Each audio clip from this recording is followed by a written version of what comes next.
Dry conditions in the 4 states have led to multiple fires in different areas over the weekend. This is KOAM News at 9 on Fox 14. I'm Anthony Saviello. Burn bans have been in effect, but fires are still popping up, and one fire in Yates Center burned down a health and rehabilitation center. KOAM reporter Mitch Adams brings us more details. Oh God. What started as a grass fire outside of Yates Center, Kansas, turned into a much more serious situation.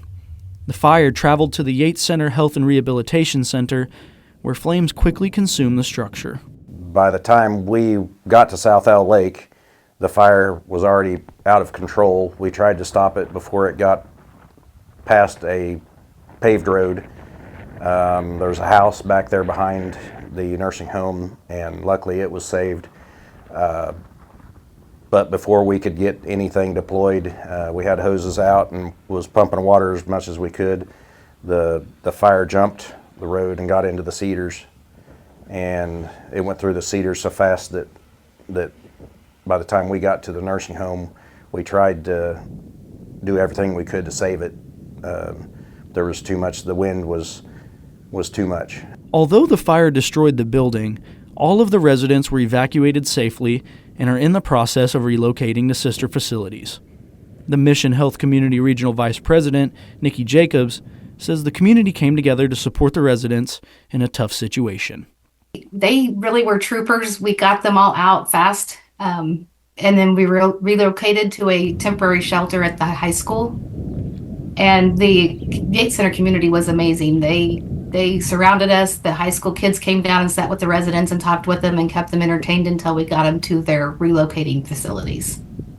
Apart from the residents, staff will also be dealing with the aftermath of this tragic situation. We're also providing emotional support for residents and staff. Jacob says that they will be accepting donations for residents that have been displaced. And any comfort items that, they might help them feel a little bit more at home.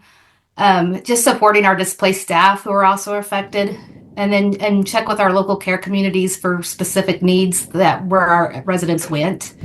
But really just keeping our resident staff and first responders in their thoughts and prayers would be appreciated. Yates Center's Fire Chief, Brandon Galding, also thanks the community for their assistance during this time. It's wonderful how the community came together. All agencies was helping evacuate people.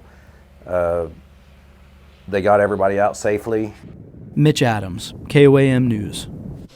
The Yates Center Fire Chief said that all burning should be called off and that with high winds, embers can spread very quickly. If you see a fire burning in the open, contact emergency authorities as soon as possible.